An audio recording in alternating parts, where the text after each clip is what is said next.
Hi, and welcome to the channel. This video is a part of a series of videos on specialty LED lighting and lighting circuits for model railroading. As I discussed in my book on scenery lighting, this particular video talks about lighting radio towers and antenna towers, but also has other applications for signs, marquees, anywhere that strobe lighting is necessary or needed, as well as fading in and fading out of LEDs. So I hope you enjoy this video. Okay, let's talk about the antenna tower lighting circuit.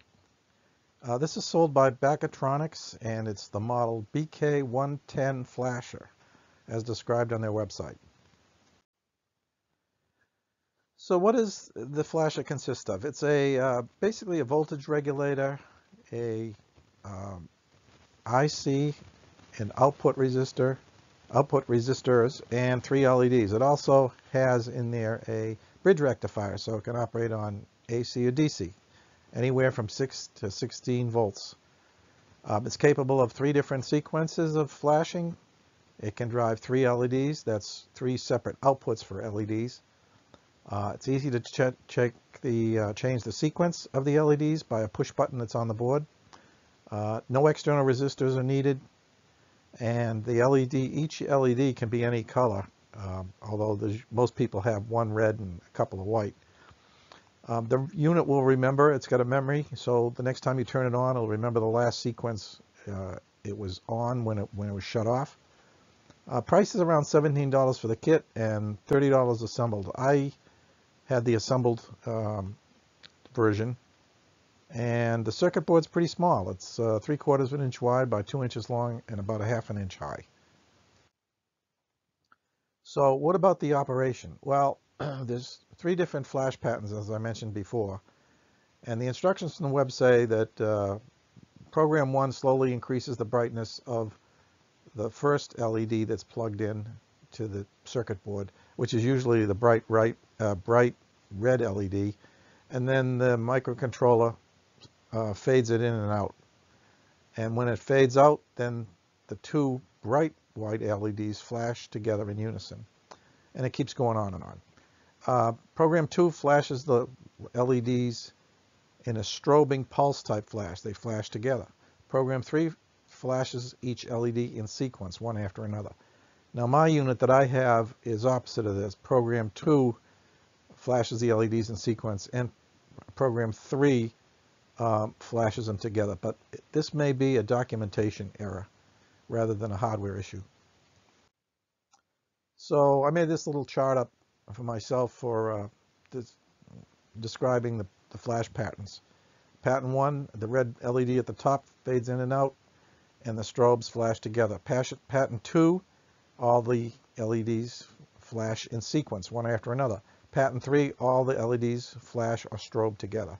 And it's very easy to change the pattern. You just hold the button down until all the LEDs flash rapidly.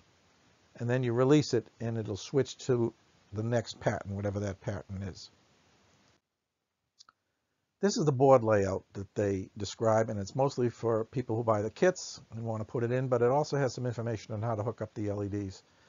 This lower LED, set of terminals are for the positive common of all the LEDs. The top one is for the red and the 2 white. The red one goes to output 3, and the white ones go to 1 and 2.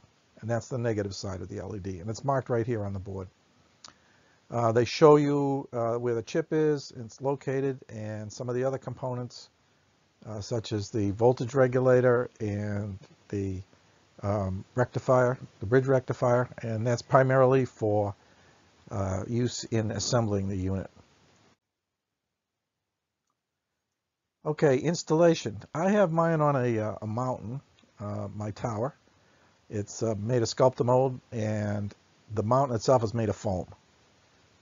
This is a kit, a tower kit that I put together, made out of balsa wood, I think, when I put it together, and I just glued it together and put it up. On the underside of the tower, I cut a rectangular square for the circuit board and glued it in there. And that's because I wanted the the top of the tower to sit flat.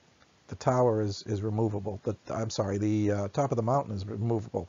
So I cut this little section out of the foam underneath and just slapped it in there, and that works fine. So this is it in an operation, what it looks like with pattern 1. The top red LED fading in and out, and then the other 2 LEDs flashing. And I just wired it along one leg, ran the wires down along one leg of the tower, and then punched a hole through the foam to connect it up. They also have available a BK114, which is a day-night flasher, which I don't have, but it's available, and it has 2 patterns on it. And the thing about this is it has a light sensor or a switch to change patterns. It changes these 2 patterns, one from white strobes during the day to red strobes at night, which apparently some radio towers use. Price for that's a little more expensive. It's $20 for the kit and $33 assembled. Okay, the summary for this is that the unit is moderately priced, especially the kit form. It has a small form factor. It's easy to locate in several different places, or even under the tower like I have it. It's got flexible power. It's reliable. I've had it in service for a number of years, and it's worked fine. It's realistic, and it has 3 flash patterns available if you want to change them. It's easy to use, and I would give it a rating of 8 to 9 out of 10. So that's it for this video. If you like this video, please like and subscribe, and consider becoming a member of my channel for early access to videos, exclusive videos to only members, and documentation and updates. Hope you enjoyed this video, and thanks for watching.